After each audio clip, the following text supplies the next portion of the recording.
we've been explaining how to awaken within dreams. And what's particularly beautiful about the writings of Saman Vior is that he talks about what we can practically experience when we dream. The different possibilities that await a competent investigator of the higher worlds. It is my purpose to end this course by talking about precisely this principle. What is there? What we can do? What we can experience? And more importantly, how do we navigate that landscape, the unknown? In part, I want to help us be inspired in our practice, to know that there are things that are within our consciousness of which we are capable and that we can do if we train, if we work, and if we are patient. Navigating the higher worlds depends upon knowing the psychological sense of self-observation. How do we perceive ourselves? How do we observe ourselves? In the same way that we learn to walk, to eat, to speak. These are qualities that we learn as we develop maturity and familiarity and experience with the dream state. We learn through experience. And it is essential that we practice self-observation like we did with the brief meditation. Be aware of our mind, our mood, our body. Constantly watching ourselves and looking for any inkling of a disturbance, of agitation, of dis-ease, so that in a state of perfect serenity and stillness, we acquire new knowledge. It is that faculty that allows us to navigate the higher dimensions. As we may know from personal experience, if we are afraid, if we are angry, if we are fearful, those emotions take us out of the dream.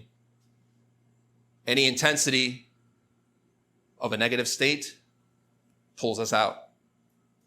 So what we want is to observe our psychological qualities, to develop and maintain through mindfulness that presence of being, not only physically, but when we dream. And the reality is that there are dangers to this work. Not dangers of a physical type, of receiving a knife wound, but instead it is psychological. Because if we're observing ourselves, we are learning what states in us are harmful, how our own pride and anger and fear may cause pain, not only for ourselves, but for humanity.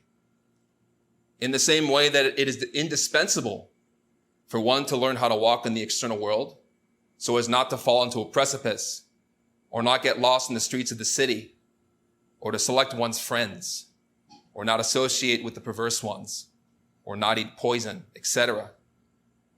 Likewise, through the psychological work upon oneself, we learn how to walk in the internal world, which is explorable only through self-observation. We see in this image a woman looking in a mirror, and she sees a figure behind her shoulder that is invisible. You cannot physically see your thoughts, but we can sense them. This sense needs to be developed. It is that sense that will teach you how to navigate the higher worlds. Because if you're not seeing the reality of that state, you won't learn how to interact with it. This is the beginning of a truly infinite knowledge. It is really limitless. And while I'm going to talk about a lot of different aspects of astral travel, the truth is that this is very limited to my experience, because truly, if you've read Saman Vior's writings, you know that there are things that he talks about which are truly mind-boggling. These are things that amaze the heart, which inspire us to want to change, to want to know divinity, to experience the truth. Physical books are a doorway. They offer practices that allow us to experience the truth. But it is that very experience that is the true key to unlocking why we suffer and how we can change. This is why Samal and Vieira stated in the Major Mysteries, occult science is studied in the internal worlds. Therefore, the one who does not know how to be willingly projected in the astral body does not know occultism. The word occult comes from the hidden, to cultivate that which is invisible. And so we are aspirants to learning how to cultivate this knowledge. So let's talk about how do we do it. On the left, we have an image of a ghostly feminine figure in prayer, like a blue silhouette beneath the letters Kamarupa. Those who are familiar with theosophy know that this is the body of desire. We travel with this every time we dream. Some people call it the lunar astral body. It is a vehicle made of matter and energy, of substance. It has its biology. It has its chemistry. The lunar astral body eats. This might seem strange for us because our dreams may be very vague and ephemeral. But if you awaken within the astral world, you find that you consume and eat and live like you do physically. We just don't tend to remember it. But obviously this matter and energy is of a very subtle type. And this body, which is of a ghostly appearance, is what we all inherit from nature. We are given a body to travel in the astral dimension because that is how we function and live. You cannot live physically if you didn't sleep. And we cannot travel in the internal dimensions if we did not have this body. But unfortunately for us, it is very limited. It is a mechanical vehicle. It is not substantial or real compared to what we call the solar astral body, a body of luminosity, of brilliance, of light. The solar astral body, the authentic vehicle of our spirit, is something that's created. We're not born with it. Unless in a past existence we created it intentionally through a very specific science.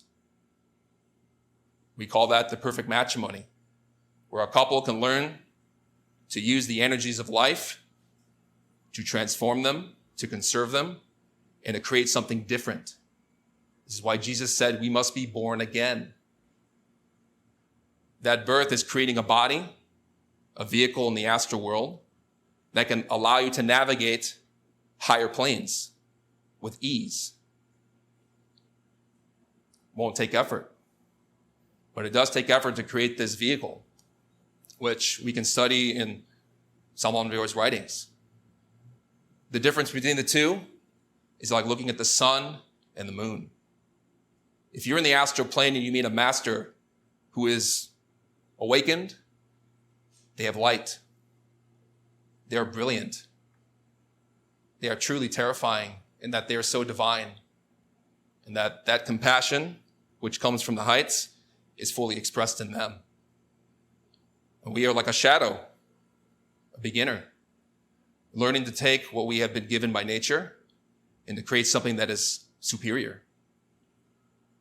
And the difference between the two is that in the beginning, we can learn to travel with our kama rupa, our body of desires, but obviously it attracts us to lower planes of existence, like we see in this image. Some people don't make a distinction about astral travel, that there are superior and there are inferior planes. And where we are psychologically determines where we gravitate within nature. So if we're burdened or heavy with desire, we will go to planes that resonate with that plane of being. But if we refine our psychology, our mind, our heart. We will elevate to planes of being that truly are heavenly, sacred, eternal. This image here has a bit of a ghostly appearance of a fragmented statue lying in ruin, a ghostly atmosphere, a shadowy plane. We tend to gravitate in realms like this every time we dream, but we are not aware of it. And the importance of this is serious. It can't be emphasized enough. If you want knowledge, we always approach the people who are most competent, who have maybe trained themselves or educated or professionals, have a degree. In the same way, we don't go to a criminal, perhaps for advice about higher principles, because the lifestyle and the psychology of those persons are very distinct. In the same way, the higher and lower planes are very distinct, depending on our psychological state. As we do not go into the lower levels of society to meet great minds, neither do we enter the inferior astral planes for wisdom, for they possess very little of true worth, says Moria in the Dayspring of Youth. So we should seek to enter the higher dimensions. We do that so that we can receive divine teachings. Anybody who approaches astral projection wants to know directly from their inner being, from God, from the divine, what to do in life. This is perhaps the most important thing to accomplish and to practice when we study dream yoga, is to receive that teaching directly from our spirit. Our being can teach us things that we need to know how to live our life, whether it's through symbols or allegories, situations, dramas,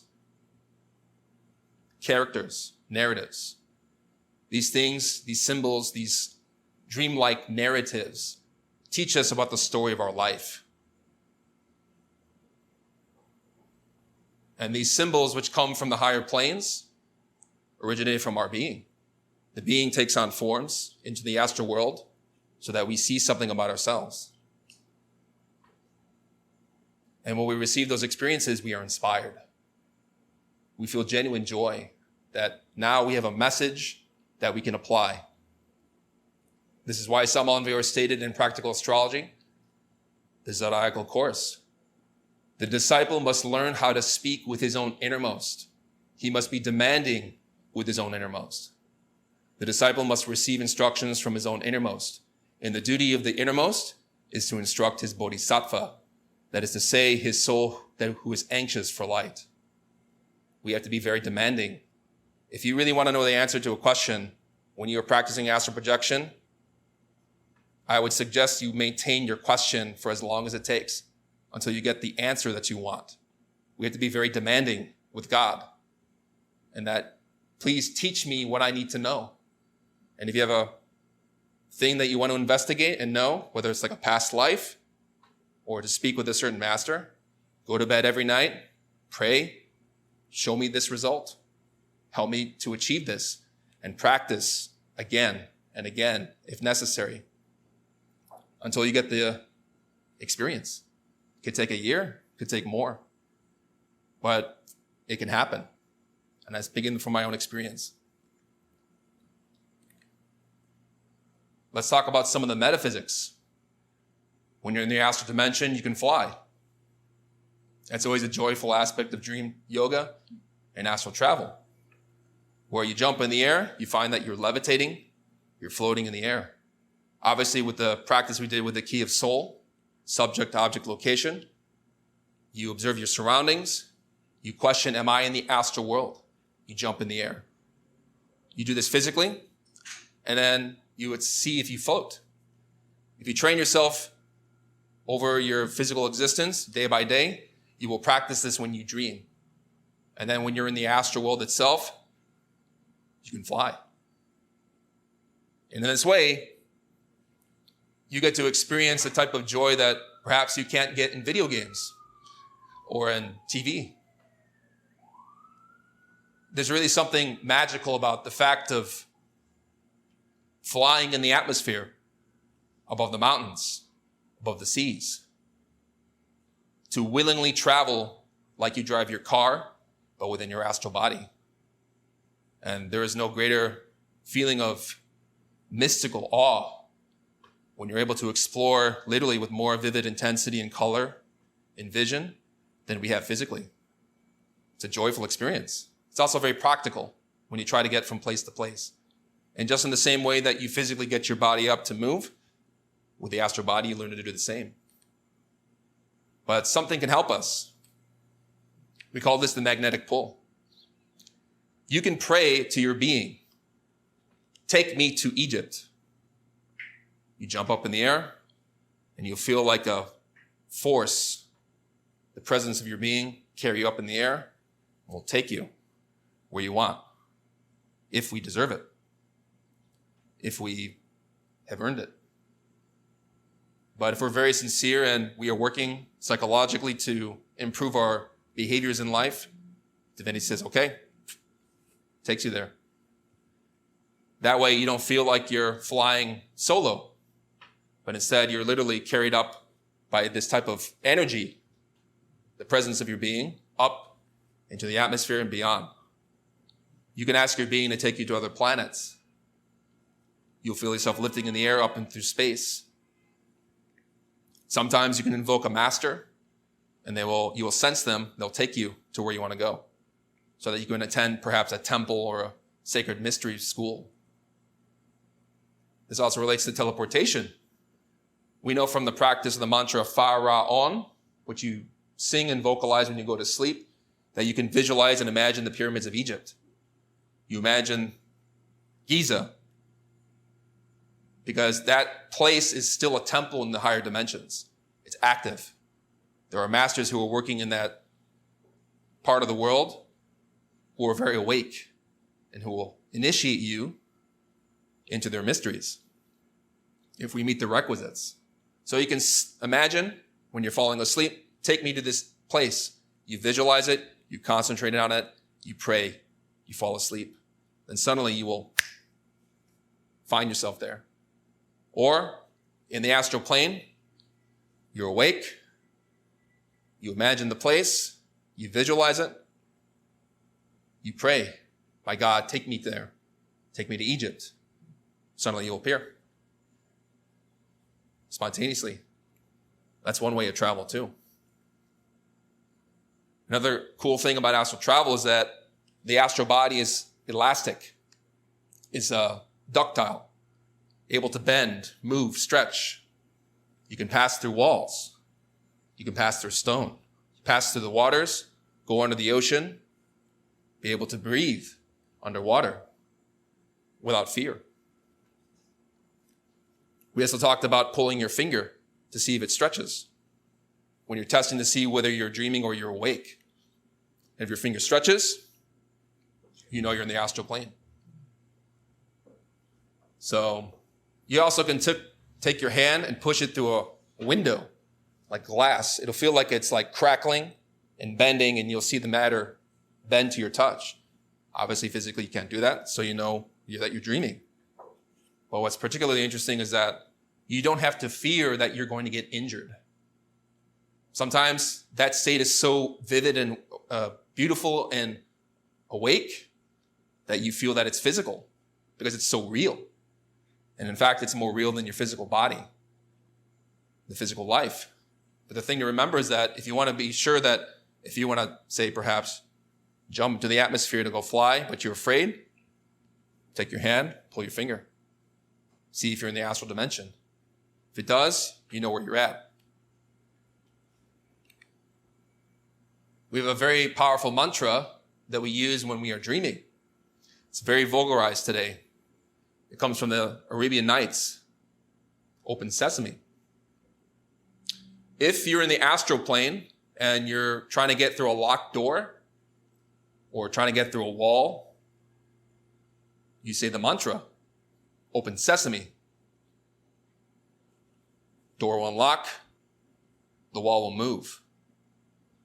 It was a very powerful practice for dream yogis, which obviously people make fun of today. But if you're astral traveling and you want to get through a locked door, trying to get somewhere, open sesame, go through. Door opens, like we see in this image. Because some people may find that they're dreaming and they get into some type of obstacle. You feel like they can't get through.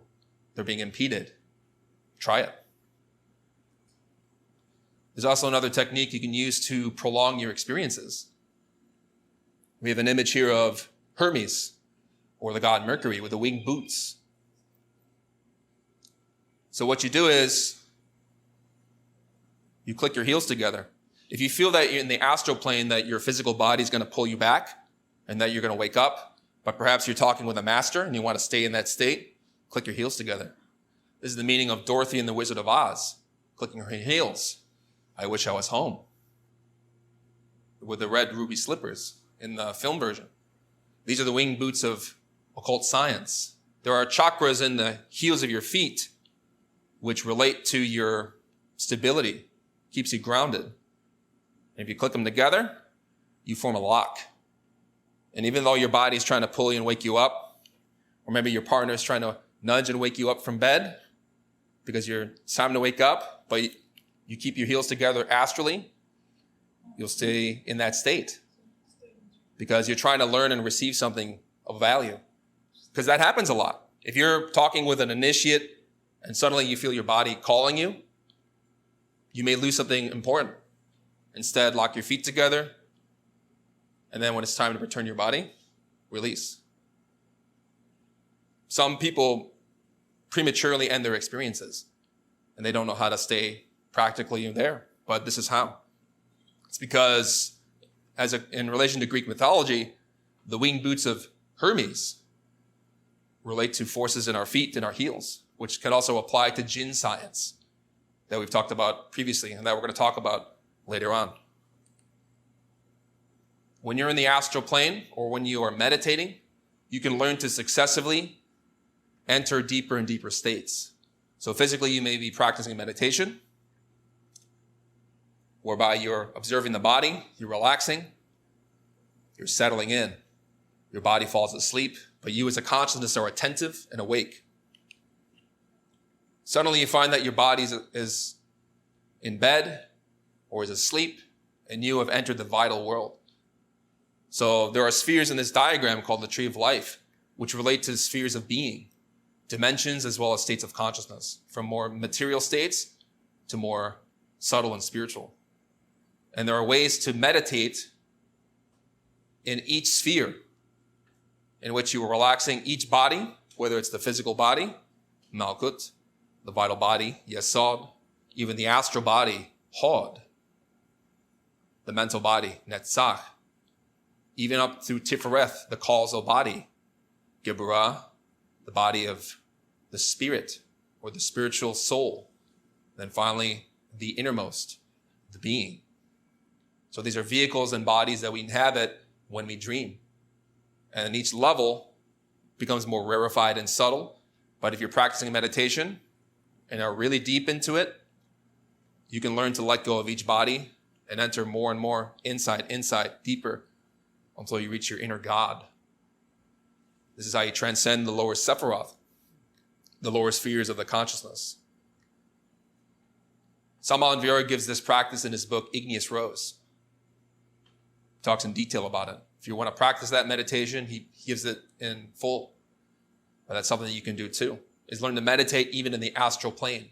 You find that you're awake, you're in your astral body, you can sit in meditation and go even deeper.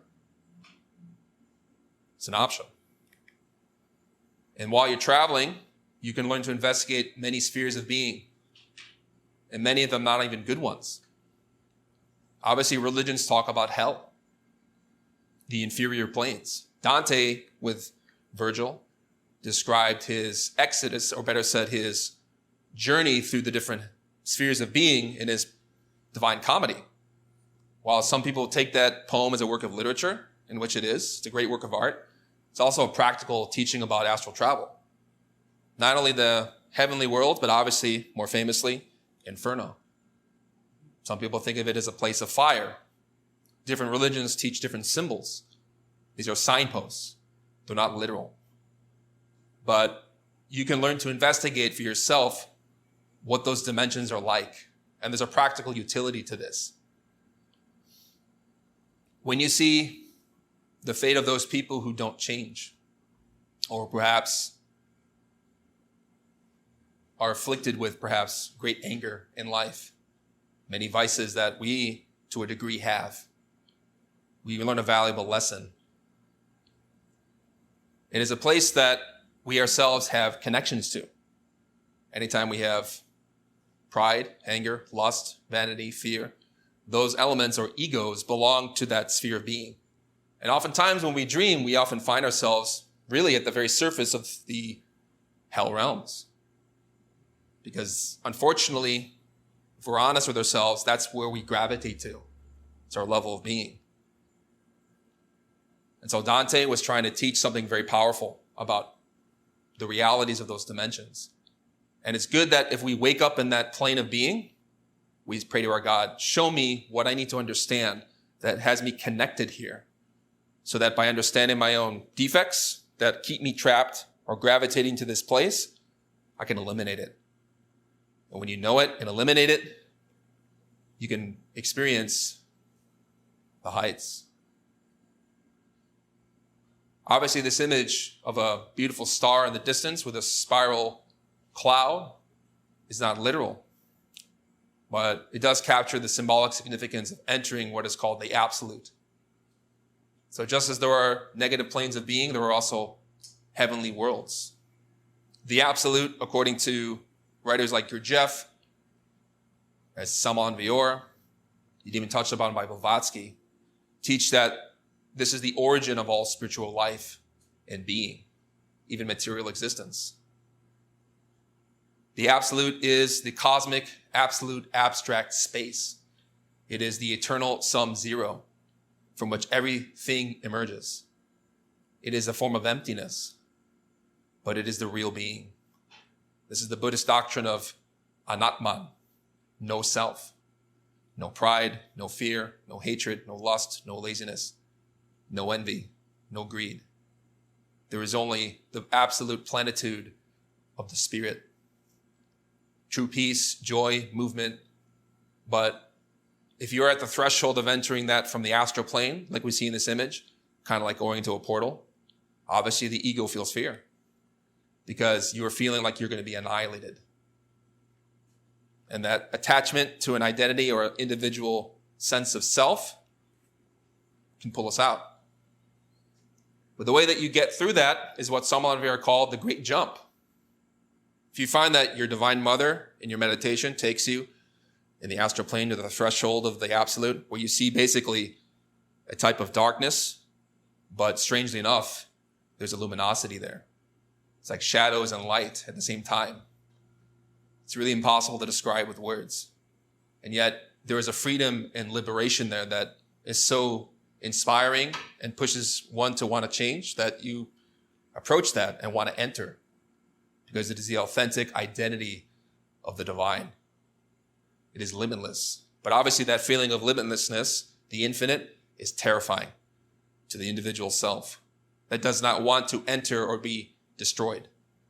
And so the mind can pull you out. Salman Vior had that experience when he was 18. He was terrified. He came back to his body. It took him 3 times to learn to enter that state willingly. Eventually, he gave up his pride, jumped in, entered willingly. And then in that state, he felt that he was no longer himself, but he was the planets, he was the galaxy, he was the butterfly on a flower. He was a wandering elephant. He was the water entering in torrents along a jungle in Africa. He was everything, but precisely because he was nothing. So that's something to aspire to. You can also explore other planets. Pray to your God, take me to Mars.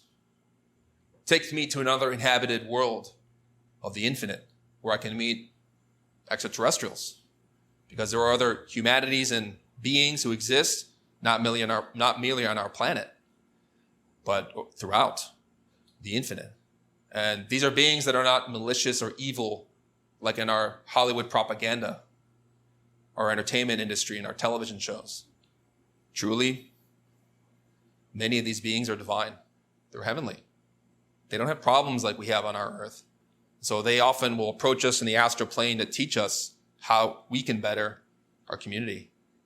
Some people hope that they come physically, and they can, obviously. And there's more records and documentation of this. But more practically for us, they approach people who are serious, spiritually speaking. They'll approach you in the internal worlds to teach you what you need to know and give you help, if we're showing that we're making efforts. But also your being, if you can pray sincerely enough, can take you to places like this, where you see planets and stars and environments that are not like our physical world, but are like from a sci-fi show. Except you're there. It isn't imaginary. It's real. And this is something that can really inspire us. Perhaps more inspiring is entering the temples of the mysteries. Pray to your being, take me to the temple of Giza, or take me to the Aztec temples, take me to the Rosicrucian Lodge, take me to the Gnostic Church. And like the magnetic pole we talked about previously, your being can pull you up in the air, send you there, or you can teleport, emerge. And when you approach any temple of mystery, you can basically pray the sacred salutation that we use in our Gnostic studies. Place your left hand on your solar plexus, your right hand out in the form of the pentagram. You have the middle finger, index finger, and thumb extended, pinky ring finger inside. You say to the guardian, because every temple has a guardian, inferential peace, meaning peace into your innermost being. Cross your arms on your chest, right over left, bow to your right, to the pillar of the right, Jakin. Then to the left, Boaz. Jakin, Boaz.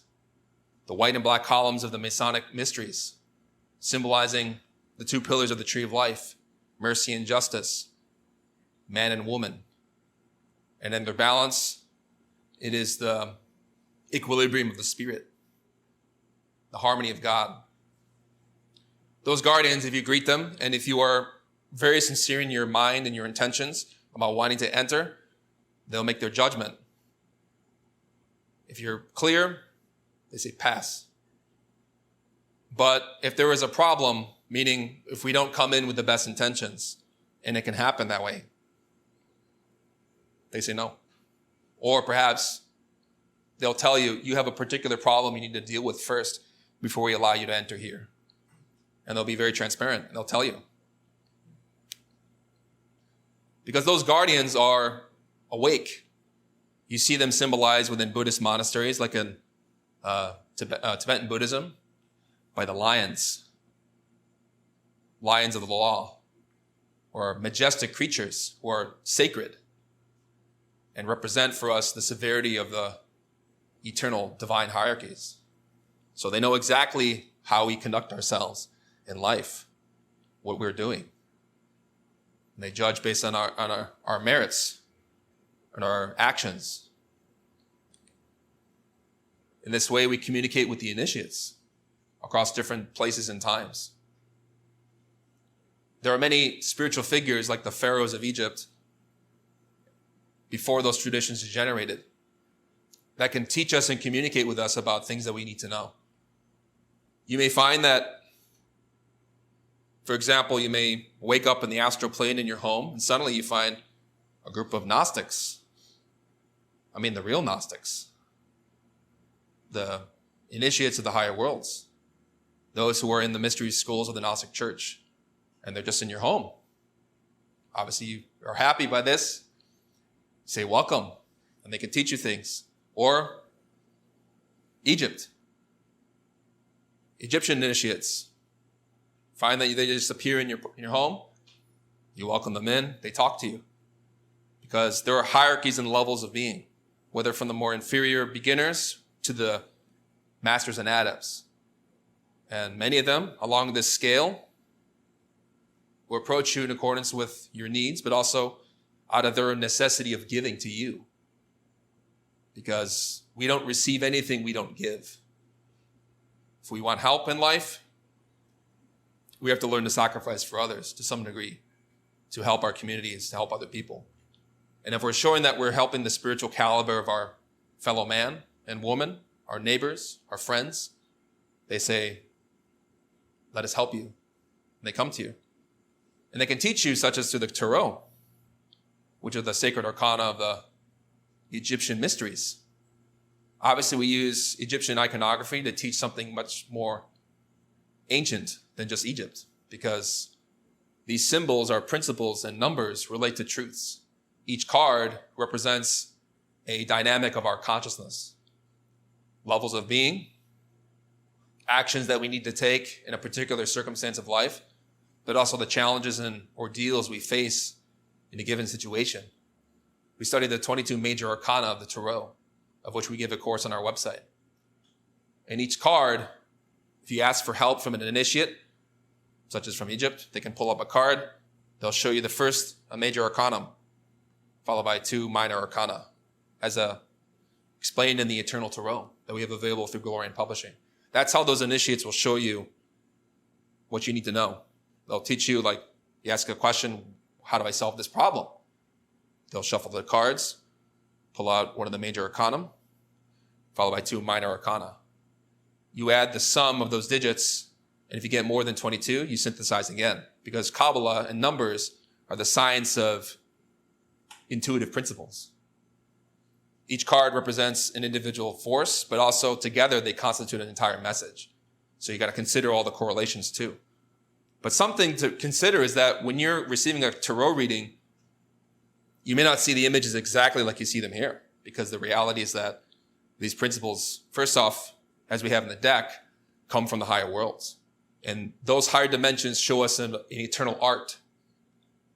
That art cannot be limited to one system, because the voices of God is many, but it is unitary, because the principles are the same.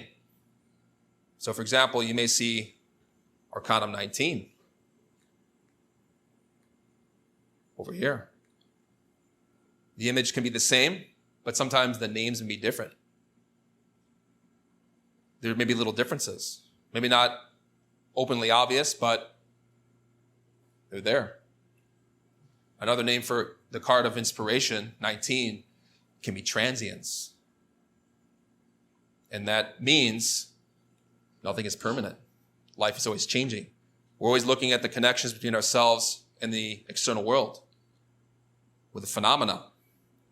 But we receive inspiration when we see that nothing necessarily is limited or permanent. Our psychology changes moment to moment. Our environment changes moment to moment. So everything is moving. It's transient. Well, that which is eternal, obviously, is the sun of illumination above. So the cards, the images may be a little different if you receive a card reading, and the names could be slightly unique or different, depending on what they're trying to teach you. And you have to be very intuitive to understand the relationship. That's why we learn the cards themselves, and then we study the way they relate to our life. In the astral plane, we can commune with the elementals. Every material organism and entity in life has a spiritual reality, whether it's from the mineral state, plants, animals, to humanoids. Our plant that we may have in our home has a soul. Likewise, minerals, even our pets. The word anima means life, to animate. And all living things, even stones, have life, as shown by the Kirlian camera with images of stones with an electromagnetic potential that's visually documented in photography. That life or energy finds its core within the souls of these individual elements. They're not like us. They're in fact much more pure. Like we see the soul of a plant here. Many plants in our home have a soul like this, like a child. Innocent, kind, altruistic, patient, innocent. And it's good to learn how to wake up in the astral plane to communicate with all the members of our household, so to speak, in your home, like a plant, because the plants have power. We work with a lot of plant magic in our studies. which is where you learn to talk with the souls of the plants so that they can help you. The aloe plant is particularly powerful for protecting your home from negativity. And you can meditate, fall asleep. Imagine, say, for example, another plant like the agave americana, the maguey, which we find the practice given in the book, The Divine Science, where you sit, visualize the plant, fall asleep, and then suddenly you'll be talking with the soul of the plant. They're like a fairy. And they will serve you, because if we treat them with love and respect, they will attend to our call. And all the plants have their own capacities and potentials and abilities that are very useful to learning how to negotiate and work with. Speaking of elements, we also talk about conquering ordeals. In the astral plane, the masters want to test us to see our caliber. They give us difficult situations in the internal worlds to see how we react. If you find yourself in a crowd being spat upon and cursed, mocked, laughed at, provoked, beaten, persecuted, we're facing an ordeal of fire. The fire is rising around us. The temperature of tension is building. And the masters want to see, can we be serene in the midst of it? And not only serene, but loving, sweet. To transform a situation of pain into one of knowledge. Likewise, with the element of water, you may find yourself dreaming that you're swimming in the ocean and that you're drowning. The masters want to see whether or not you can adapt, whether you can endure the challenges of life, because these visions and dreams represent for us things that can happen physically, symbolically. But in a dream, you literally see it represented. You see it basically through a symbol. Not knowing how to swim against the current of our existence. But if we learn to swim against the tide, we're strong. If we endure, we pass. The ordeal of earth, mountains come upon you. You feel yourself being crushed. You want to cry out. If we don't have fearlessness in moments of great trial and adversity, we fail. But if we're strong and serene, if we're patient, if we wait, the mountains will lift and we'll be free. Ordeals in life are like that, where there's no stability, where we face an opposition or crushing, imposing situation that seems that it cannot be resolved. The solution is tenacity. And likewise with air, you find yourself flying above a chasm, falling into a precipice, into an abyss. If you cry out of fear, we fail. If you're serene, as a representation of how in life we're patient, we're awake, we're vigilant, and we allow life to happen if it's beyond our control. If we accept powerlessness with humility and grace, the law says, welcome. We will submit you to ordeals within the astral plane so that we can get to know your qualities and defects, says Samal Vior. These ordeals are meant to see our potential, but also how well we're conducting ourselves. We also face another terrible ordeal within the astral plane. This is the guardian of the threshold, mentioned by Steiner and other writers. In the beginning of our path, we have to face ourselves. And the law will take upon itself to teach us what we are. Like we see in this image, we have a woman facing a demon. But that demon is not outside. It's us. I'm sure all of us have recognized moments in our life in which we really truly saw we are demonic. Whether it's from anger, pride, or any negative emotion. Maybe after the fact we realize, I had no idea I could be like that. Imagine that one moment magnified across the lifespan of all your existences, from the beginning of being a humanoid, such as in Buddhist philosophy, 108 existences, according to Samal and Vior. The guardian of the threshold is a mirror in the astral plane, an embodiment of everything we are that is wrong. And that part of us is showing what we are, psychologically speaking. If we want to really enter the White Lodge, the superior lodges of the higher dimensions, to become a master, we have to master ourselves. We do that by facing the guardian of the threshold, because we are in the threshold between living a life of suffering, of weakness, and of pain, into a fully possessed master of oneself. And so you have to face this beast, which is not anyone else but us.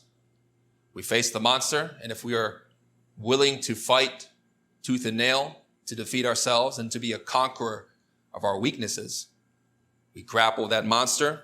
We pray for divinity. Help me to defeat this being that is me and to prove myself. You conquer yourself, and then the masters celebrate. They often appear to you in form of children, Edenic figures of bliss, serenity, and hope. Raphael painted this, the Sistine Madonna, which is a perfect representation of what they look like. From their eyes exude a peace and serenity that is truly indefinable, truly divine, and they accept you with joy. Welcome. They may have you seated on a couch, enjoying some luxuries, eating and drinking, feasting with them. And many of them often are very solemn, very peaceful. They know that this is just the beginning, because while we prove ourselves against the guardian, they say, welcome, you are entering the stream to nirvana, to use Buddhist philosophy. But they're silent and often solemn because they know there's work to do. We also can experience and witness initiation of our being. The term initiation refers to beginnings. And in the path of initiation itself, the spiritual work upon ourselves, we basically are welcomed and inducted into the higher worlds amongst the gods. And obviously there are levels of initiation. We see this woman representing with her sword, Geburah, the justice of God, who is our own conscience, the part of us that says this is right and this is wrong. She judges us, but also honors us with the sword of the Kundalini that we raise in our spine through the perfect matrimony. And as the human soul of Tifereth, the warrior kneels in humility before that truth. And so our being is what gets initiated. The personality, our ego, our mind does not. Our soul is something else. The soul works.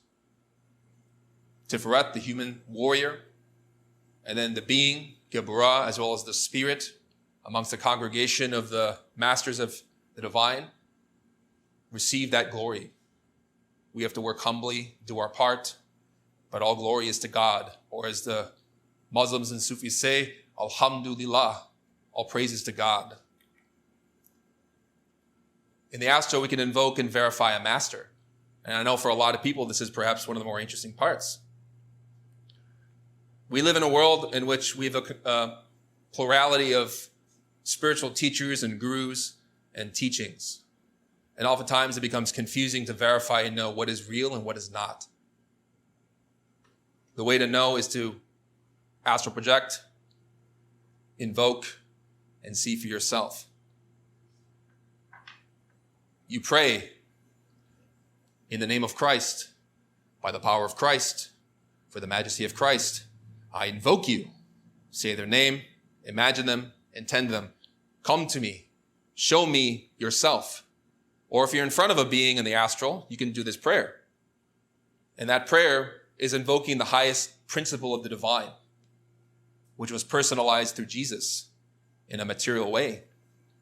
But he's not the only master who incarnated Christ, the energy of the Logos, the Spirit. And so when you are asking or praying this, you're asking that this entity that you see is going to vibrate with that level of the divine. If they are true, they will say, I follow Christ. If they are not, they will reject you, and you get your answer. Now, the truth is that when you invoke in the astral plane, you may have a very particular phenomena. When you're looking to the astral horizon and invoking in the name of Christ, by the power of Christ, for the majesty of Christ, each time you may hear a bell resound in the atmosphere. Every time you say Christ, bum, like the cathedrals. And the cathedrals in the physical world were built because originally people knew this principle. It's like a metallic sound that resounds throughout the infinite. Tremendous and awe-inspiring. You may even see when you're looking up through the astral atmosphere, the angels striking the bell. Terribly divine beings, sacred, fully awake. They're responding because every time you call, they look, they know. And so we rely on this invocation especially because it's important to know and to verify what we see. Just as we speak about heavenly beings, there are also demonic beings. Invocations can become dangerous in the early hours of the morning. It's good that when you wake up in the astral plane that you do take the time to peruse your environment. 4 a.m., 3 a.m. especially, has a very type of fatal atmosphere. Because just as there are superior forces at work in the night, in the early hours of dawn, there are negative forces that are also active. Let me read for you what Samuel Vier wrote in Esoteric Medicine and Practical Magic. During the hour of Venus, the hour of love, the astral atmosphere is filled with the pink light of ineffable beauty. A guru once told me the following: my son, this is a very dangerous hour for astral projection because all the world is filled with a pink light. This master was right. If it is true that in the hour of Venus, the positive ray from the star is filling everything with light, music, and love, it is also true and very real that the negative ray from Lucifer Venus, that is the ray of the black magician Lucifer and all of the Lucifers and tenebrous initiates of the copper cauldron, is also active. Yet if the disciple lives a pure and chaste life, then he will have nothing to fear of the magicians from the darkness. If you're in the astral plane and it looks twilight, whether it's a pink fatal light or perhaps like a grayish uncertainty, I would withdraw or withhold invoking at that hour. Primarily because where we're at, usually in the beginning, we have a lot of defects, a lot of ego. And oftentimes, if you're trying to invoke at that hour a spiritual master, your own ego can invoke a demon. Now, the thing to remember is that these entities do not physically harm or can harm you like you get harmed in your physical body. But the potential danger lies in entities that try to appear as initiates of the light to teach you how to go down. Many of them will take on a beautiful appearance. Some, particularly like one archdemon, whose name I will not say, but we know from the conjuration, the seven, has an appearance like a Balrog from Lord of the Rings. Giant demon, horns but of light, and will try to convince you perhaps why his path, the path of the Black Lodge, is good. And the most dangerous demons are not those that try to forcefully attack you, meaning conjure or to exert negative energy to try to make you lose your consciousness in the astral. But the worst are those that try to talk you into submitting. So the thing to remember that while this is a very scary topic for many people, very difficult one, the truth is that there are ways to defend oneself in the astral plane. Perhaps the best book I know on the topic is the divine science by Samal and Vior.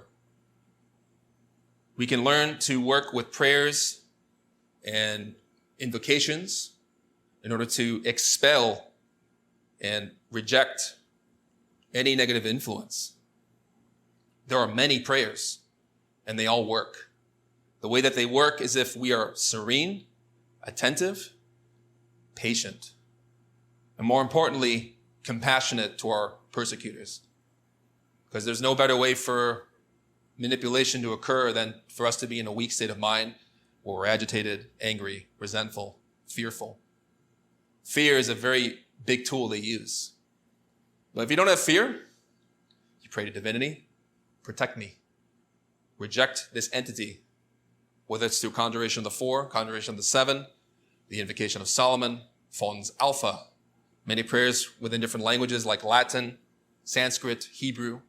These languages embody codes and are ways to connect with the divine so that we don't forget ourselves, so that we're not afraid, and that we're not easily influenced. It's a skill that we learn. It's like training in martial arts. In the beginner, you don't know how to do anything, but with time, you learn familiarity. And the thing to remember is that these entities have no more control over us than if we have control of ourselves. So they can't do anything if you are in full possession of your psychology. This is why Samal and Vior stated, the black magicians of the Black Lodge struggle to swerve initiates off the path. This is why it is necessary, urgent, that the devotees defend themselves from the attacks of the tenebrous ones. Thus, it's urgent to learn how to do so.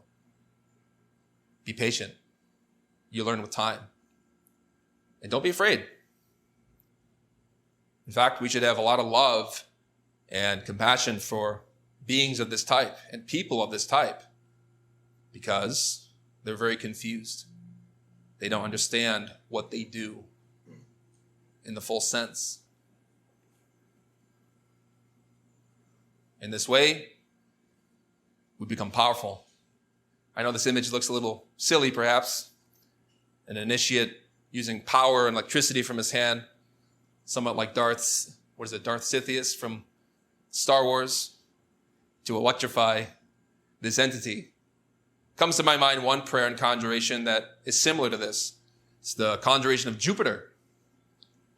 You say, in the name of Jupiter, Father of the gods, I conjure you. Point your fingers, your left hand on your solar plexus, your hand in the form of the pentagram, like we explained. You say, Tivigos, Ko Salim. You'll see like a lightning bolt or light shoot out from your hand. And this entity or witch, sorceress, sorcerer, black magician will be disabled. And that energy depends upon our capacity to first save energy. Because the way that we defend ourselves is if we have energy, a reservoir, conserved from our spiritual discipline. Whether we do mantras and prayers, meditations, pranayama, or if we're married, alchemy. When you save energy and you don't waste it through negative habits, you become like a battery. And the more force that you have, the more awake you are, the more disciplined, the more you can use that force. And oftentimes, that energy becomes something like a shield. You don't get easily identified with these forces or negative elements. You can dispel them. Some other astral powers can include, for example, not only these types of prayers, but making yourself infinitely small so that you can hide. Or big. You expand your body in the astral plane. You do it by will. You do it simply by willing it. You imagine it, and if you feel in the moment what you need to do in order to pass the experience, you can do that. In the astral plane, we can also study our chakras, which are the 7 energetic centers of the spine. We often pay close attention to the quality of our energies in our spinal medulla in these studies. The chakras are wheels or vortices of force, which also find symbolic astral representation or significance in temples. Each chakra is a temple. And you can meditate, fall asleep, Say, for example, up on the chakra Muladhara, the root chakra at the base of the spine. And suddenly you'll find yourself in the astral plane, underground. You can see a pool of cool, tranquil, undisturbed, limpid water and a square stone in the midst of this cavern. Looking down, you'll see the four-petaled lotus, like here. Could be of different light. Could be blue, luminous, clear. Salman Ver even gives a description of this in the Korean message. Literally, word for word, it's accurate. In that temple, you see the chakras. These are churches in the book of Revelation. The real Gnostic church, in a sense. If you ask my Divine Mother, show me the Gnostic church in Egypt, obviously the answer in this particular example was, Egypt is your body, according to one instructor from Gloria and Publishing. Mitzrayim in Hebrew, the place of the waters. The place of the waters is your physical body, because most of our body is water. And Yesod, or the vital force, in Hebrew is precisely that pool of water in which the Kundalini emerges. So you can ask to see a church within yourself. What is the quality of my level of being? Your Divine Mother will show you what that is. We also can see the results of sanctifying our home. This might seem a little unusual in the context of this lecture, but if you're practicing many spiritual exercises, we often promote, we could say, spiritual hygiene. Having a clean place to meditate and practice, but also not just physically, but psychologically. Because we know just by visiting the bar or some other place, there are areas that are more dense and heavy psychologically. A hospital has a very different feeling from a church, or a classroom from a bullfighting ring. People's minds and attitudes and feelings saturate the spaces they inhabit. That's why our home has to be very well taken care of. And when you're doing prayers and conjurations and using incense, utilizing the pentagram, such as on an altar, it's a symbol of the divine, rejecting the negative, the true human being. Those all come together to create a very harmonious and balanced space. And we can see the results of this in the astral plane. You wake up, you project out of your body, and even look at perhaps on your altar. For example, the pentagram. If you've been doing conjurations and prayers, especially using this symbol, you can see basically the accumulation of that force, because those prayers specifically will charge your atmosphere of your home, will cleanse your mind, defend you and protect you, but also you'll see the pentagram like fire, igneous, inflamed. Because the pentagram is a symbol that assimilates and cultivates, accumulates spiritual potential. And like us, the human being, we are a pentagram with four limbs and an apex, the head. That symbol represents us. And so you may see in your home, perhaps, that beautiful image, meaning that God is watching. Feel great peace from that. One thing to remember too is that we often cleanse our homes of astral larvae, elements and creatures such as we physically have rodents, pests, bugs, cockroaches. These are obviously not healthy for us physically, but internally there are larvae and elements like little bugs, which populate the homes of people who are afflicted with disease, with drugs, with lust. People's minds attract their environment, and then their environment attracts their mind. It's a dynamic thing. So if you're using incense and perfume in prayers, you may find that perhaps your home is very clean internally. You can even take sulfur powder if you're in a place such as a hotel, places which have a lot of filth, elements of a psychic type, sprinkle sulfur powder around. You may fall asleep and see that around you are dead bugs because the fumes from the sulfur powder killed it. Those fumes are not physical, but they're astral. They clean. And so we should consider when we're either traveling or taking care of our home, try to be pure. Take some precautions. Those things will help affect your mind in the long term. We can also petition for healing to the masters of medicine. As there are many masters of humanity in the different lodges, churches, synagogues, mosques, within the internal worlds, you also find that there are masters of healing. If we have a particular illness, whether physical, emotional, mental, whatever it may be, we can ask for healing from these masters. Some notable ones: Paracelsus, Archangel Raphael, Galen, Hermes Trismegistus, Archangel Raphael, Master Hirokocha.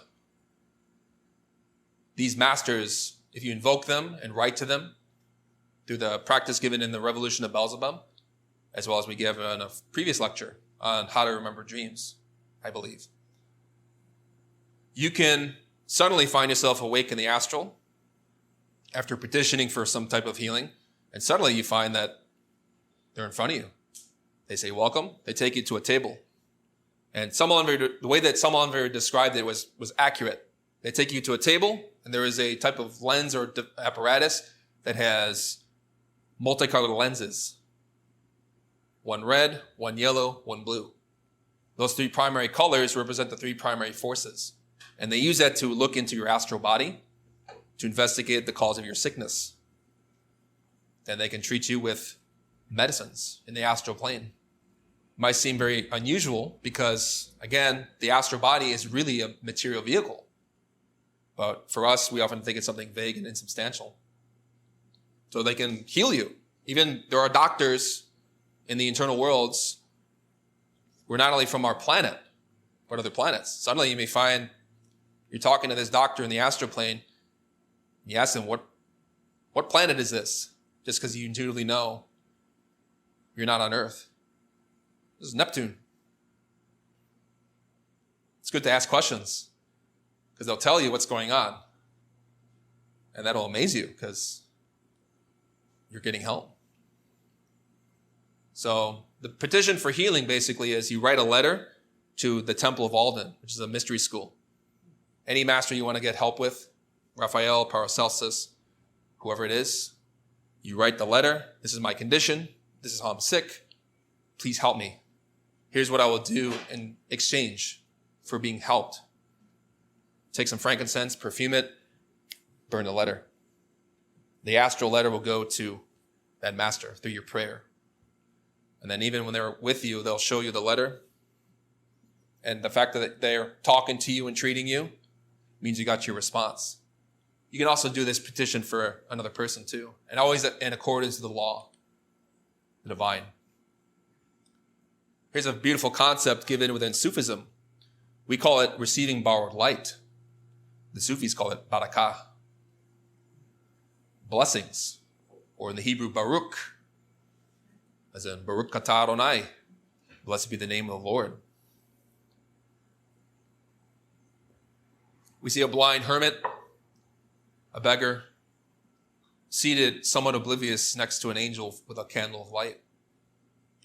Oftentimes in our spiritual work, you may find suddenly that you are in the astral plane and that you have a type of awareness and vivid intensity. Your consciousness is magnified. Suddenly you see more than you possibly have seen before, and you don't know how. You gain light, and suddenly you're shown things. Those masters come to you, they teach you, you receive symbolic experiences. We call that receiving borrowed light. Sometimes the masters of the White Lodge, out of their compassion for us, come to us and will give you a boost. They give you a hope or an inclination and an experience. They magnify your perceptions so much that, because usually we're so asleep, they want to show us something of value and importance. And oftentimes that borrowed light, obviously when we reach that state, we suddenly see everything with more luminosity than we do physically. So it's shocking. Then they teach you something important. But obviously in the end, they retract their light. They said, okay, we taught you what you needed to know. Now work. So in the beginning of our studies, we often get this kind of help. But with time, they take their light back because they showed you what is possible and what you can do and what's the potential for us. But now they want to see, okay, let's see you do it on your own. In the beginning, you're like a beggar. But now we want to be able to experience that for ourselves, earn it. So we have an image here of a mirror. This is an interesting thing to do in the Astral as well. Interrogate an ego. In our Gnostic studies, we study ourselves.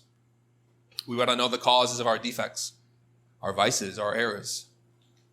We see this man looking into himself in a mirror and seeing, perhaps, like the guardian of the threshold, a reflection of his own demonic self. In the astral plane, if you want to get to the root cause of an ego, you can ask your divinity, show me this defect that I want to understand and to eliminate. And suddenly you can see this entity like yourself, or an ego, or actually many egos. They're like people, usually with very distorted features. If you've all seen images of a Hieronymus Bosch painting, I've shown in other lectures before, you see creatures that have half human, half animal, half plant figures. True monstrosities that really escape definition. They're literally a heterogeneity of forms. So we can ask ourselves, our Divine Mother, show me this ego, show me this lust, or this anger, or this pride that I want to eliminate. And you can actually talk with your ego and try to get data. But in most cases, your ego will attack you. So be careful, because your mind and your ego knows that you're working to kill it if you're really serious about these studies.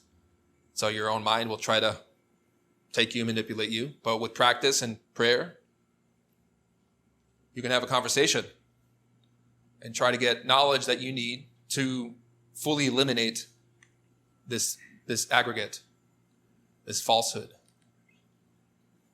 I know I mentioned in other lectures, especially in the Sufi principles of meditation, about the need to look at the astral atmosphere when trying to consult or get deep answers about our psychological state. It might seem strange. What does it mean to consult the sky? Oftentimes, divinity, the masters, or your own being, if you wake up in the internal worlds, you can leave wherever space you're at, go to some free space, look up at the sky, ask, show me, or help me to see my level of being. What do I need to see in myself? The quality of the sky will tell you your answer. Cloudy sky means we're too asleep. We're foggy. Our self-observation is weak. We're obscured. To see the moon can represent pain, suffering, loneliness. The sun, the life of the being, the divine. The stars, the heavens. This is beautifully represented in one of the surahs of the Quran, where Ibrahim saw the different constituents of the sky, seeking the recognition of the divine. And these are symbols of psychological states. We go into great detail about this in a lecture called Striving, Mujahidah in Arabic, within our course on the Sufi principles. But the sky will teach you what is your level of being. So you want to know, where am I at? If you see galaxies and planets and stars and beautiful celestial objects, it means that you're connected with that. You're seeing clearly. In a way, too, in our studies, we can behold the highest aspect of the divine, which is the Glorian.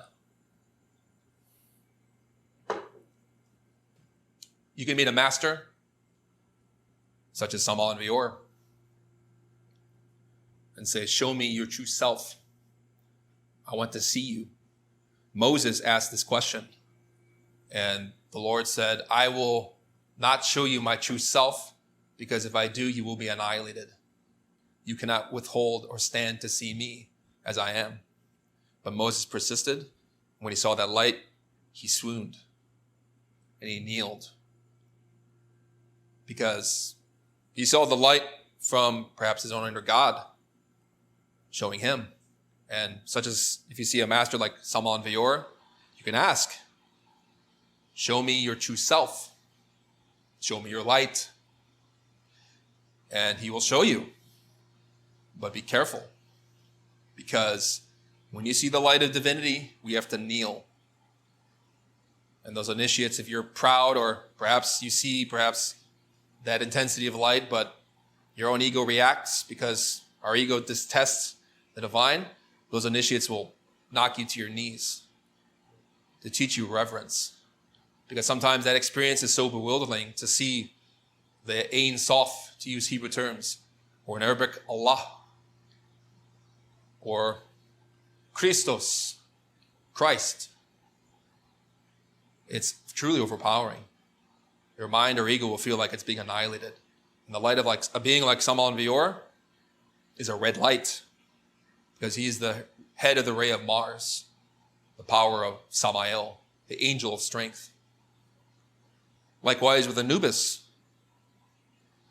relating to the law of karma and dharma, and even katansia.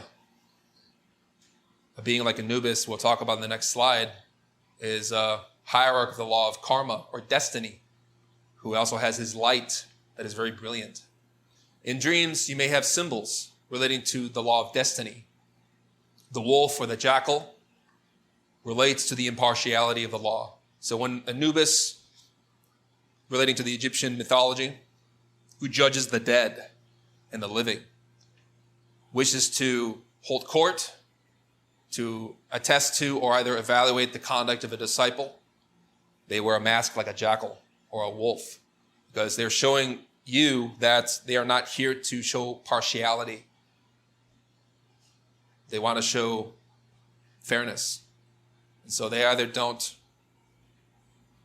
basically show favor or disfavor. They look at the merits of your heart, which are evaluated based on the law of the scale. But the wolf is a symbol of that. To receive money in dreams is very significant too, because this law of destiny rewards and punishes based on our conduct, what we've earned. If you receive money, the law is showing you that you're going to get spiritual benefit. It's a beautiful symbol. This is dharma. The word karma comes from Sanskrit, meaning cause and effect, action and consequence. And then when we do good deeds, we receive blessings from the law, because these laws are spiritual. You can escape the cops, perhaps in Chicago, but not from Anubis. And so they basically govern our internal life, but also they manage the circumstances of our physical existence too. And so we receive spiritual benefit based on perhaps money we receive in dreams. But the important thing to remember too is that there is a superior law related to katansia. There is karma for ordinary people, which is basically most of us. That karma is related to the symbol of the wolf. It is a law of humanity. But there is a law relating to the gods, meaning there are beings who were once initiates, masters, awakened ones, angels. And so they were submitted to a higher law called katansia, symbolized with the Lion of Judah. And to have a dream about a lion could mean, or basically represents, that once in some past, we were an initiate. But obviously we fell. And so the lion, if it's peaceful, is showing you favor, representing your own inner Christ. But if it roars, it is against us. And truly to be before that is a terrifying reality. And so the lion of the law is fought with the scale, says Samal and Vior. Do good deeds to pay your debts. Which is why, like Anubis, we learn to equilibrate our heart and mind. We get to negotiate our karma. Karma is not a blind law. In our Western attitudes and New Age spiritualities, we think of karma as some type of blind retribution of petty deeds. we get what we deserve. And that somehow, if you do bad, you will have bad inflicted upon you. As if there is no type of conscious management of that, whether for good or for ill. So, if things are rough for us, if we're having a hard time in life, we can basically go to the bank, the divine bank, the lords of karma. We approach Anubis, we invoke him, we go to his temple, and we say, I wish to negotiate. They'll ask you, what will you do in return? We can issue you credit. We can grant you a certain deed, a certain situation, but what are you going to do in exchange? How are you going to positively benefit your community, your relationships, your friends? How are you going to sacrifice for others? What are you going to do practically that will earn you the right to receive this boon? You say, A, B, C, this, and this. If they accept, so be it. They'll tell you. But if you don't follow through with your agreement, you will pay. And usually with pain. Because it is a responsibility to work with the higher law, to balance the feather of our mind with the heart of conscience. So, in the internal worlds, we can talk with the 42 judges of karma. The chief of those 42 judges is Anubis. The lords of karma reward or punish us. We can also request credit from the judges of karma, but every credit has to be paid either with good deeds or with pain. Initiates must attend the palace of Anubis in order to arrange their negotiation. You can also do the rune knot. The runic practices, such as in the Gnostic magic of the runes, you place your hands out, is a form of yoga, making the form of the Nordic alphabet from Futhark, knot. You place your hands to your sides, you pray to Anubis, you even start with your hands over your heart in the Egyptian style. You pray to negotiate, you ask for what you want, extend your hands, you lift your left hand up, bring your right hand down at a bit of an angle here. You do the mantras, na, ne, ni, no, nu. You prolong them. Na. For one movement, for each vowel. Ne. Ni. No.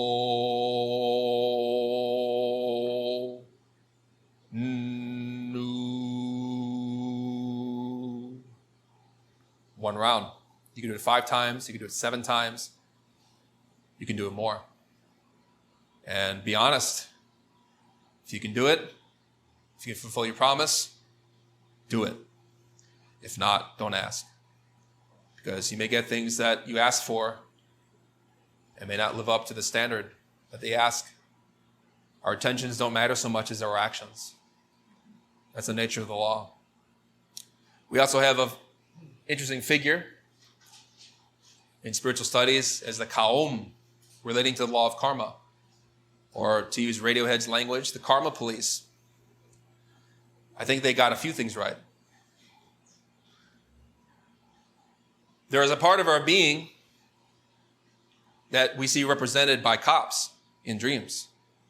They are symbolizing Geburah in Hebrew, justice, our divine soul, but also a part of our conscience that comes to us when we need to make reparations.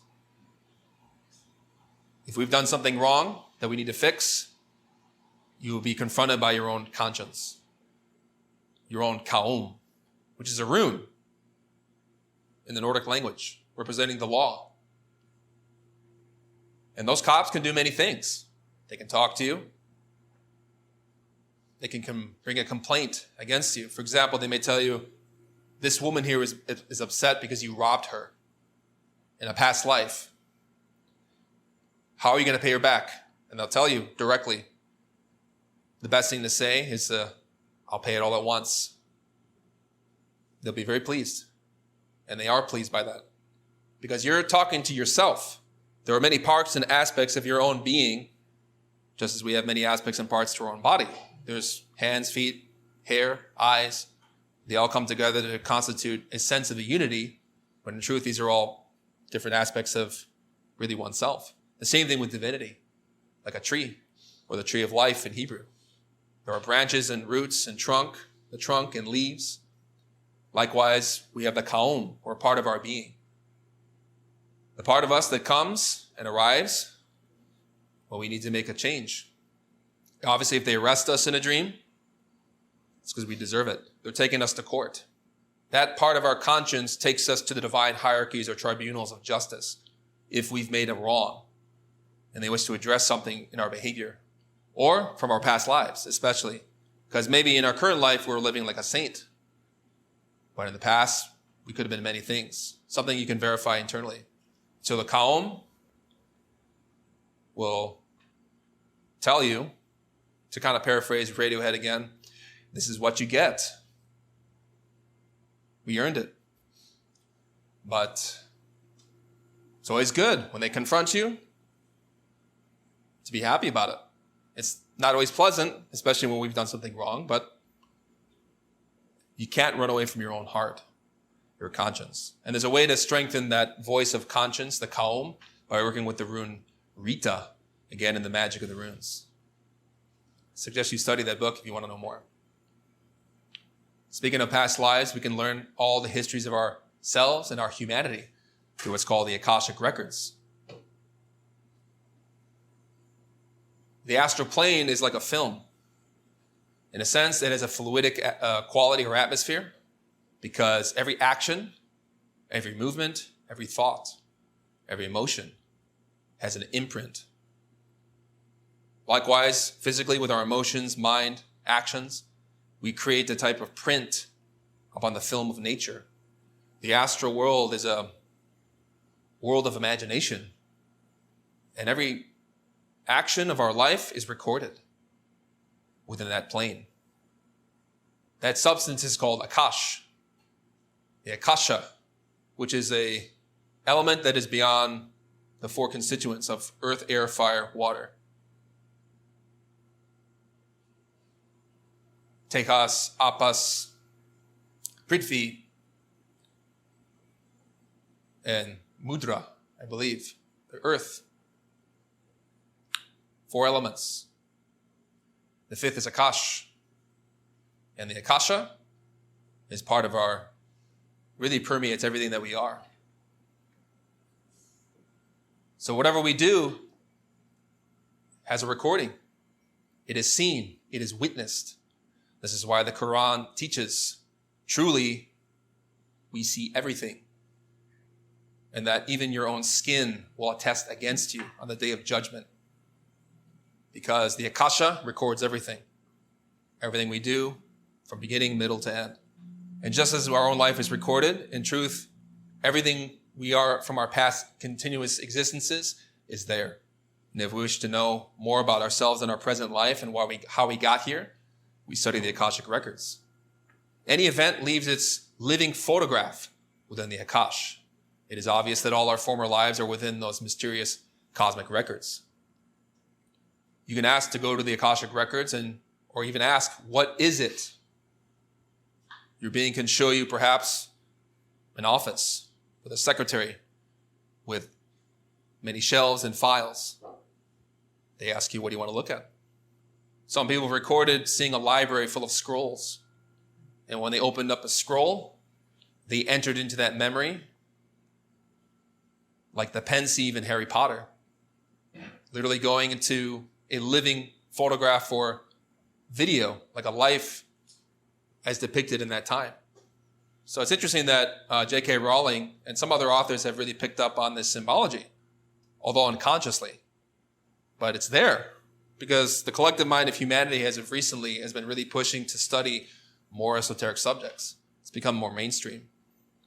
But it's interesting. It's the same principle.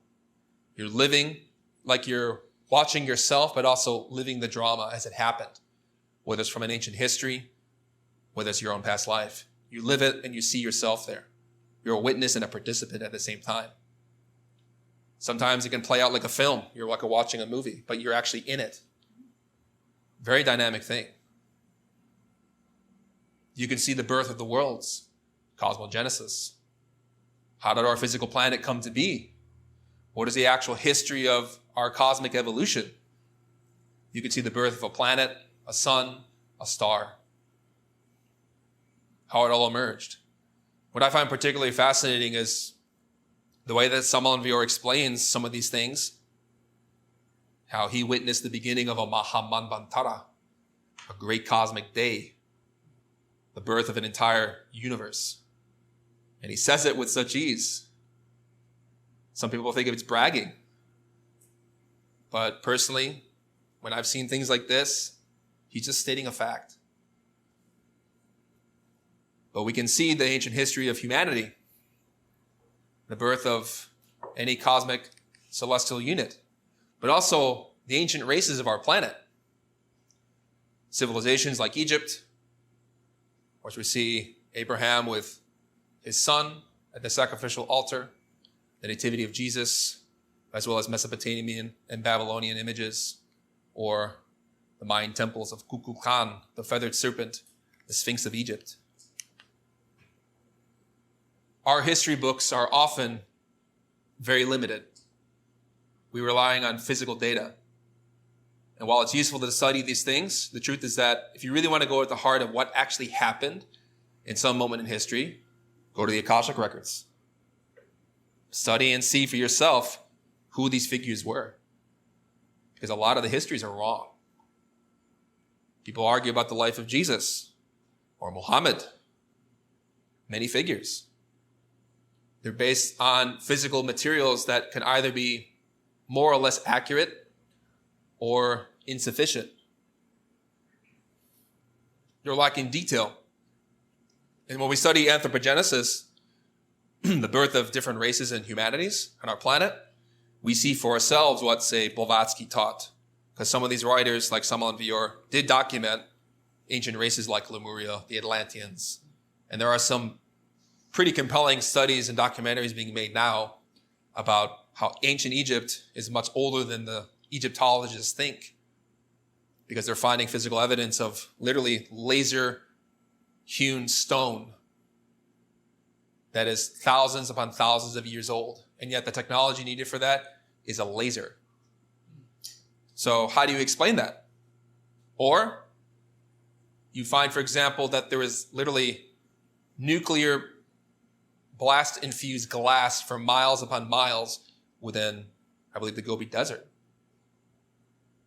caused by nuclear explosions. But this is 20, 80,000 years old.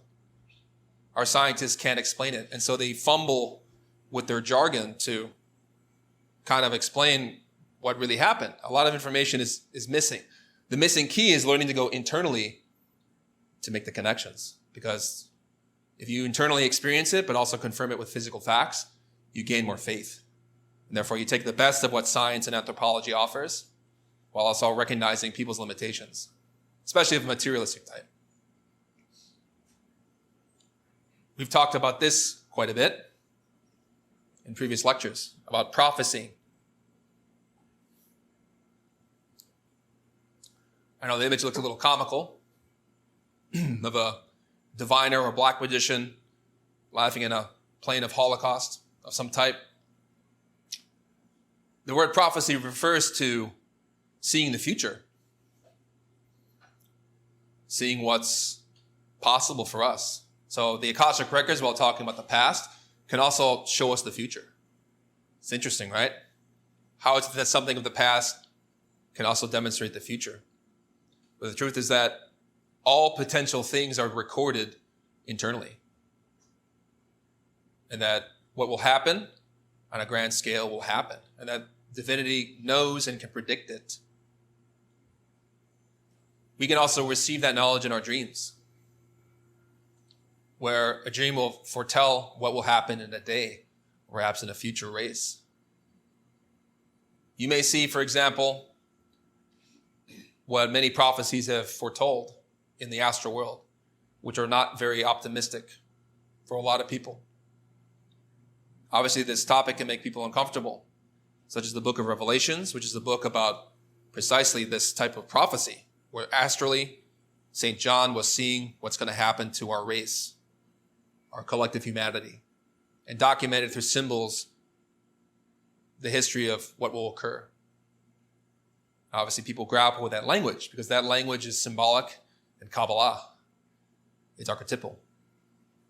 The thing to consider, too, is that we have a part to play in all this, and that we can make the best decisions that we can in order to, based on our inner visions, how to appropriately act in the physical world. So there are two types of seers, according to Samal Viewer. There are beings who are in the dark and in the light, and both can see to a more or less degree what will happen. But here's what he said. The diviners, black magicians, see the images of the abyss and experience dreams of the abyss with which they predict events that do not always crystallize in the physical world. The prophets are seers of the light. They are people of God, illuminated by the Holy Spirit. Their predictions are exact because their pineal and pituitary glands are totally illuminated by the sacred fire. So I know a lot of people do like to go to fortune tellers or people who can predict the future because we obviously have a curiosity that we want to fulfill. But oftentimes these people tend to be especially if you ask for money for your visions. A real prophet does not ask for fees, more specifically. Demands, impositions. They offer their teachings, they offer their vision and what they see, and respect the individual will of others. They don't get paid for it. They're illuminated by the sacred fire, we call Kundalini, or in Christian terms, the Holy Spirit.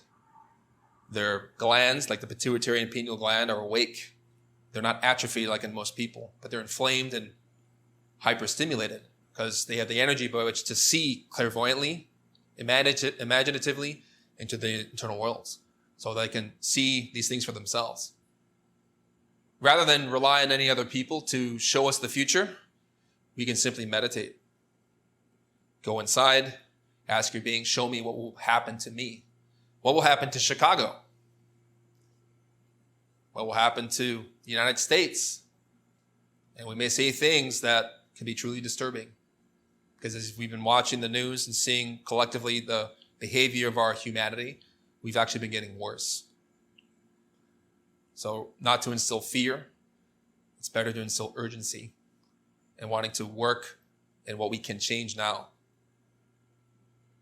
And this is why dream yoga is really essential for this. We'll talk about jinn states. I think a lot of people can accept astral projection to a degree.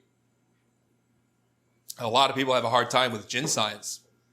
But we include this in this lecture because with jinn science, you're also navigating the internal worlds. But as opposed to astral projection, when you are physically going to bed, your soul leaves the body and enters the fifth dimension. With jinn science, we learn to take our physical body with us. This is symbolized in many mythologies, such as with Jesus walking on water, performing miracles. His physical body, through prayer, meditation, and drowsiness, and faith, was able to take his physical body, enter the fourth dimension, the vital world. So it's called hyperspace, to use a lack of a better term. The etheric dimension, the fourth dimension of time mentioned, and space and time mentioned by Einstein. Hyperspace is the fourth coordinate. Just as we have, say, length, width, and height in our third dimension, we know from experience that there's a fourth dimension that we can't necessarily quantify. We try to quantify as time, but it's something deeper than just that. It's also spatiality. How do we see and perceive life as it changes? Music is really interesting because it's fourth dimensional. There are patterns and notes in the third dimension, but also there's temporality. There's a sequence that occurs. Things are flowing and moving. And we can make meaning of that based on our emotional states in our mind. Emotionally, we may hear the music and we resonate with it or we don't. And intellectually, we can quantify the notes on paper.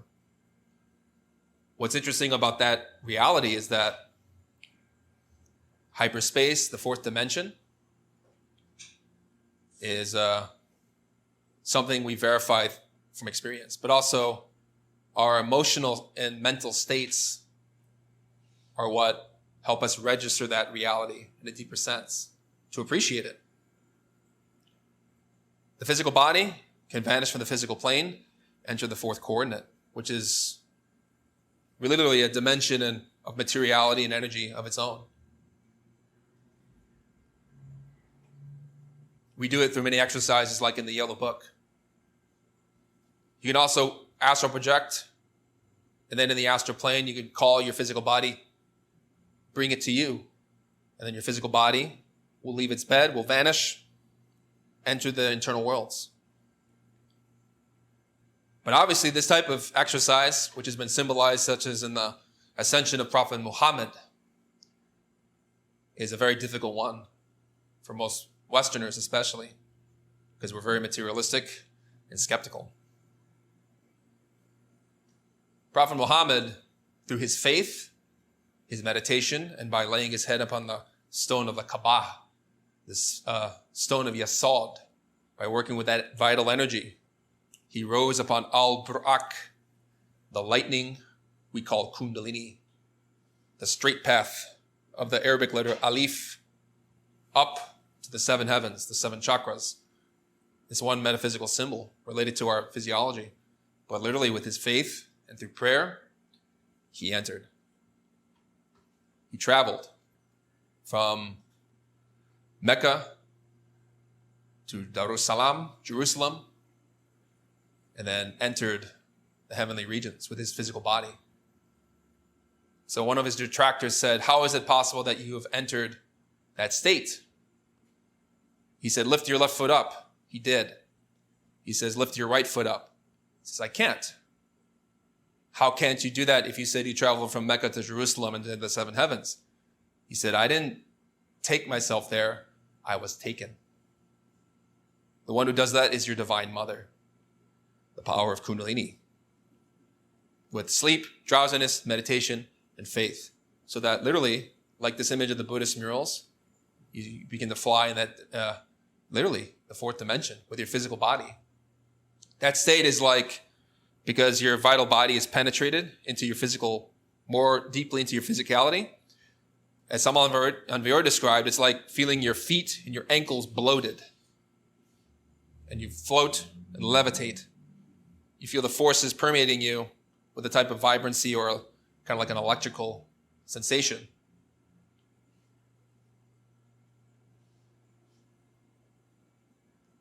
In Buddhist cosmology, there are many saints who are depicted as having flown through walls and mountains. Francis of Assisi floated when he prayed. There are initiates who can do this. But obviously it's a tough topic. Tough sell. But something that you can verify from experience, as these mythologies and teachings demonstrate. And so the fourth dimension is like, it's not only just time, temporality, but it's also marked and defined by a very vivid spatiality, like being aware of your surroundings with more color, light, vibrancy, similar to the astral dimension. And the way that you register that is through the quality of your heart, your prayer, your faith. So what does this all boil down to? I'll sum it up from Samal Anvior's Revolution of the Dialectic.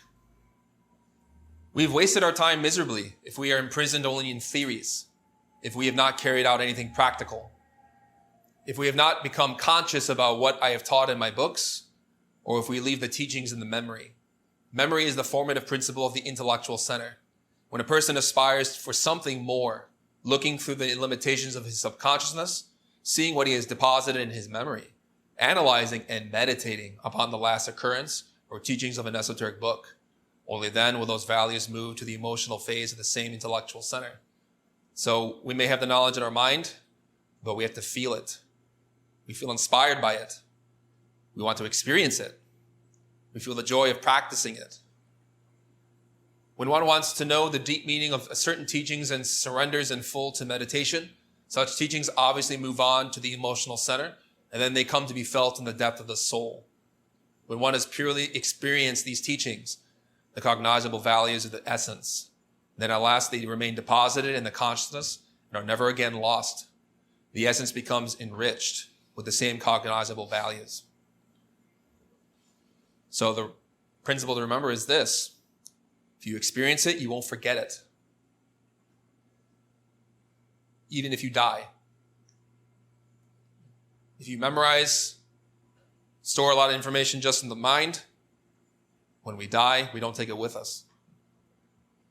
This is evidenced by, if you've studied dream yoga or Hinduism, transmigration, that obviously in our Western life, we don't remember our previous existences. But if you've experienced it internally in meditation or seen in the Akashic Records your past, you know it's a reality. So the question becomes, why don't we know or don't remember?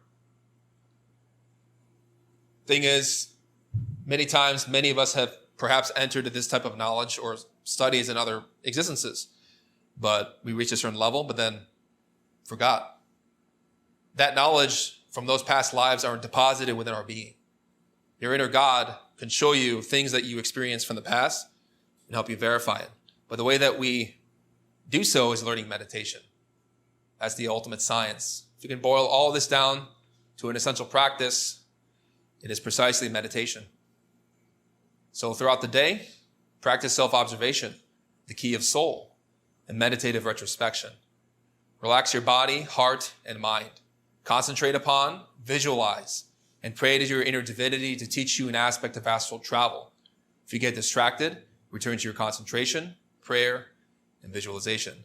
Fall asleep in a state of meditation.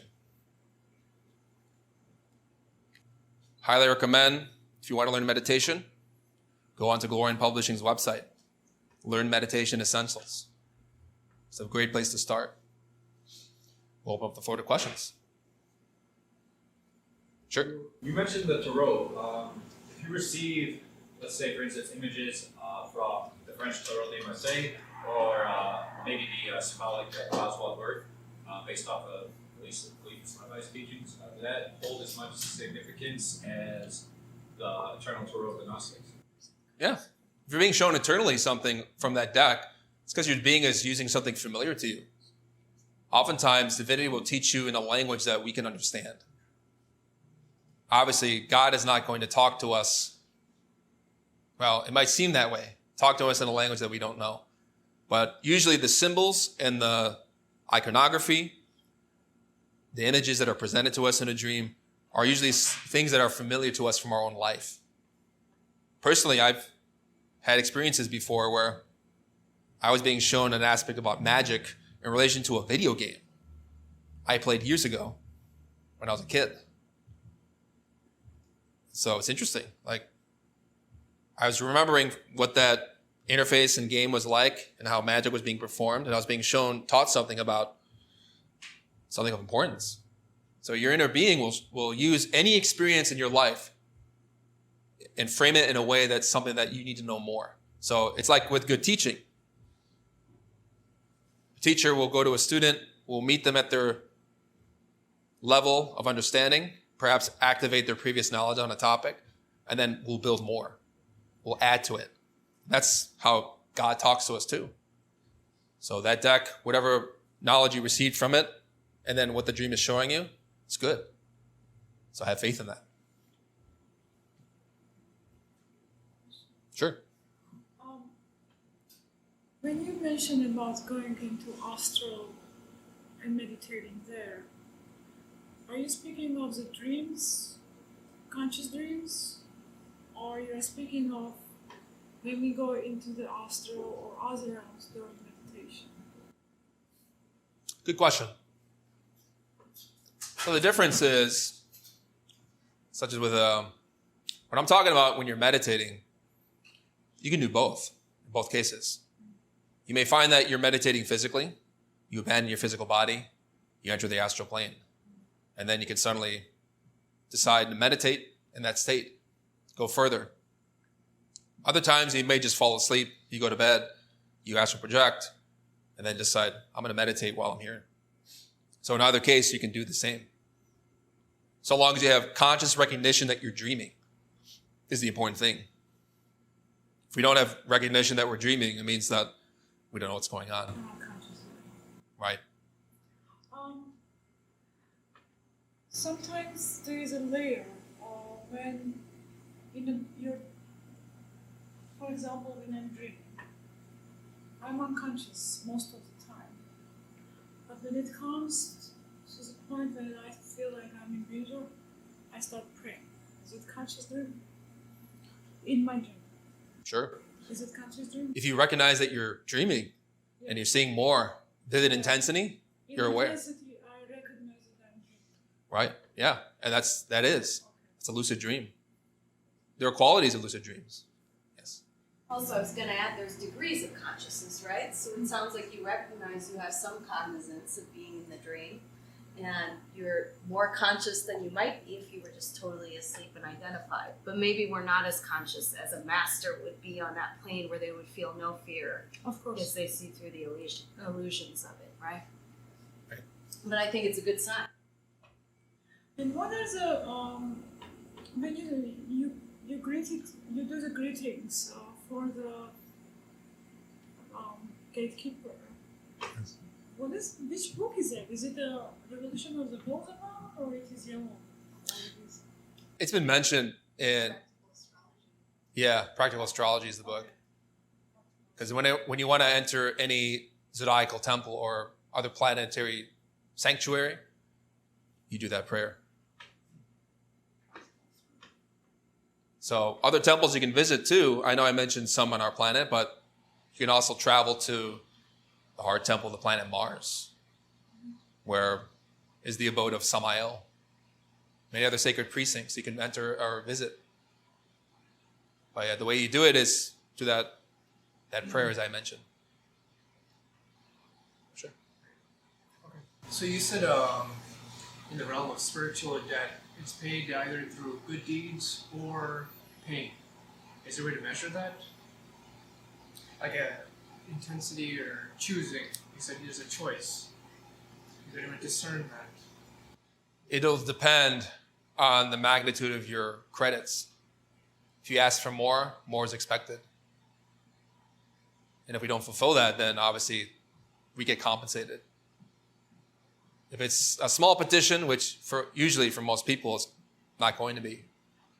I think we all like to aim high, at least in principle. But the greater the magnitude of the credit, the more that's demanded of us. And the more that we fail to accomplish our own responsibilities, the greater we pay. I was just exercising my hand, but I just I wanted to mention in Kabbalah and Judaic practices, there is often when we want to do something, when we want to gain something, we have to give. Not necessarily pain, of course, it can come as pain too, but it has to be a sacrifice. So, when we talk about sacrifice, in Judaic practices, sometimes they actually sacrifice with animals, with blood or red wine now. So, but somehow we are mentioning that we sacrifice with our conscious sacrifice, like our emotion, our desires, etc. So why then we are still practicing in Judaism, always practicing? There are some remnants of the physical sacrifice. Sure, good question. Traditions are born, they have their life, and then they die.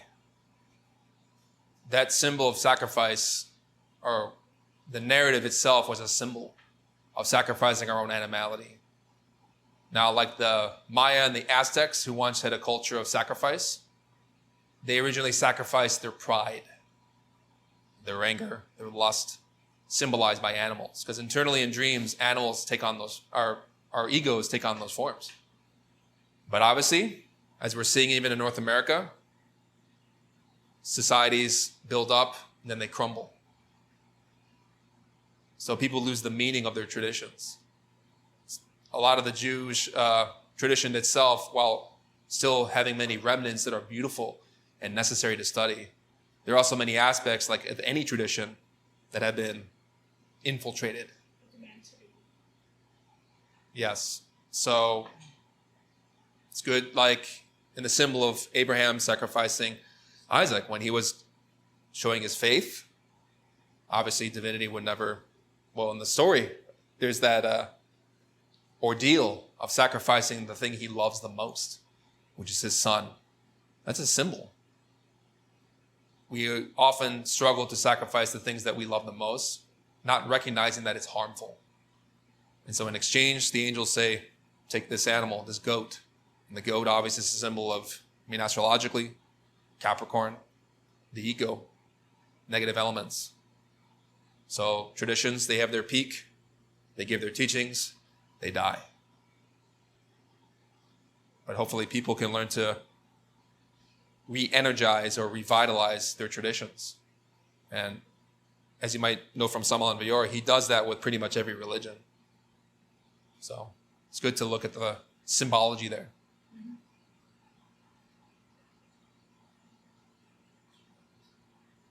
Okay, do you have any more questions? Sure. Feedback. So I try to observe myself falling asleep, but I can't maintain the drowsy state, no matter how much I try. It gets to a point where I just lose consciousness, and I do everything I can to sleep. Even I've appointed people who are near me to keep me awake, but I appear to be awake, but I'm actually asleep. I'm unconscious. So I have no way to get around that. Do you have any feedback or any suggestions? I think, so if you're saying that you have a hard time falling asleep when you need to. Like consciously fall asleep. Consciously. Yeah. It's a balance. Meditation is what's going to teach that. Meditation, properly practiced, is balancing a state of watchfulness with drowsiness.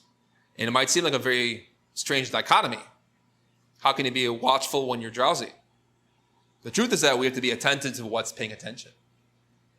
The consciousness, the essence, the soul needs to be hyper vigilant. The physical body needs to go to sleep. Oftentimes, psychologically speaking, we tend to be very identified with our body.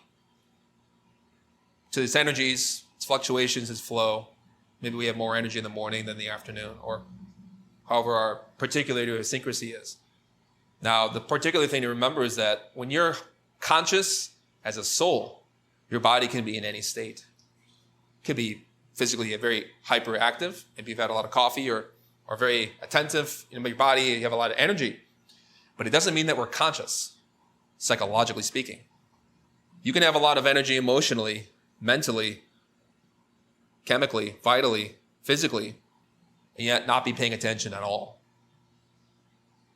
Such as you're playing a sport, you're not very attentive to what you're doing. To some degree, there's a level of consciousness there, and you have a lot of energy and vitality. But you could be driving your car after 4 cups of coffee, and yet suddenly you're lost in thought. You're not seeing the environment that you're in. You're not awake. We're daydreaming.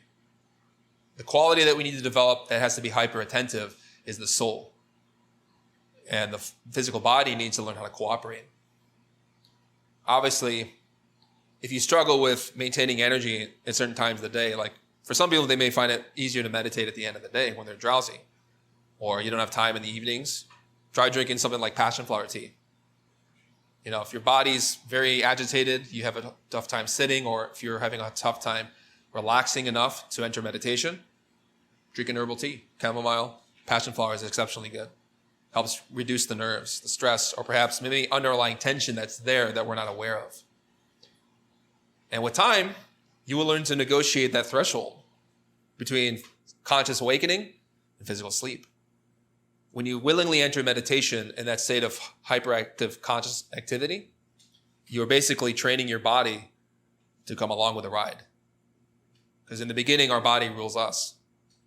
You know, if we physically have too much energy, we don't know how to manage it. Or if we're too drowsy, we don't know how to wake up. The consciousness is got to be the one driving the car.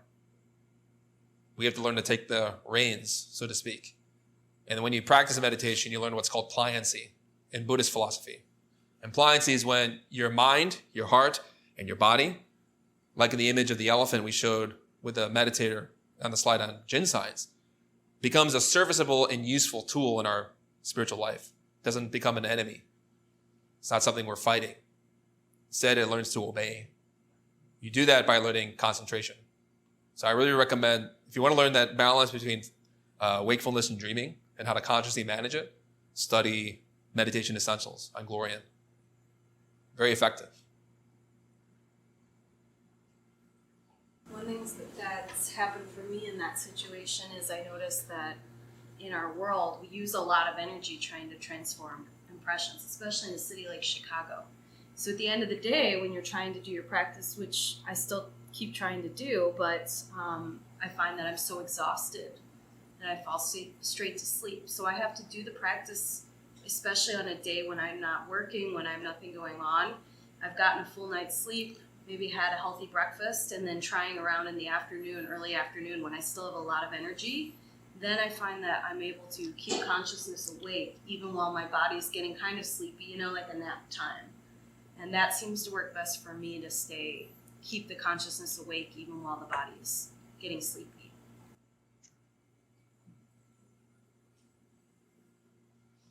Any final comments, questions? So thank you.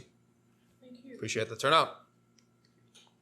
We'll have some lectures online soon.